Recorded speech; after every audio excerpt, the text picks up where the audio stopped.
is ANN News Brief. I'm Lucy Adeyemi. Liberia healthcare workers have begun an indefinite strike. The nurses and healthcare workers in the country started the stay-at-home action after a 2-week notice they had earlier given the government to meet their demands expired. Local reporters from different parts of the country said the strike was ongoing at many health facilities. The workers want basic working materials, including protective equipment, better salaries, and the right to form a union. The leader of the workers, Joseph Tamba, said on Wednesday he had gone into hiding because he was receiving threats. Information Minister Ogun Nagbe has disputed his claim. Meanwhile, the minister said the government had made some overtures to address the healthcare workers' concerns. He warned that the names of those who will continue with the strike action will be removed from the payroll and replaced in accordance with what he called the civil service law.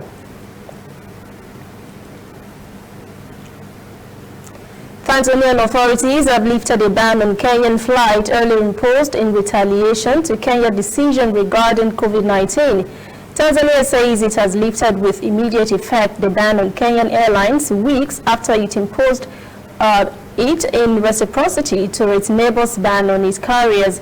Kenya had imposed the ban as a measure to curb the spread of coronavirus.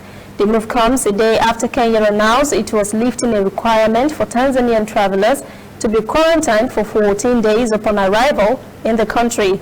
The Tanzanian aviation authorities will hold a meeting with their Kenyan counterparts in December to review the just-ended stalemate and chart the best way forward. Despite the resumption, though, travel between the two countries, Kenya will still require passengers to have COVID-free certificates. We'll be right back. Whether in your house, at your office, on your phone or online, we are there. We have the facts behind the headlines. We cut to the chase with the news you really need. We cover every angle. We are the bigger, better news network. We are African News Network. ANN. Watch ANN News on MITV from a truly African spirit. Uganda says it has launched coronavirus plasma study in what is seen as the first in the country. Scientists from Uganda's Makerere University and the National Army have launched a study to find out whether plasma from recovered coronavirus patients has an effect on those having the virus.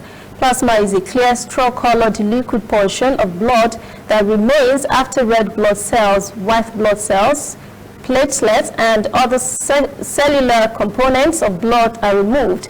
The team says it has collected the first 162 units of plasma from donors. The units collected had to be tested for infections, including COVID-19, HIV, hepatitis, and so on. The quality to be used if they are disease-free.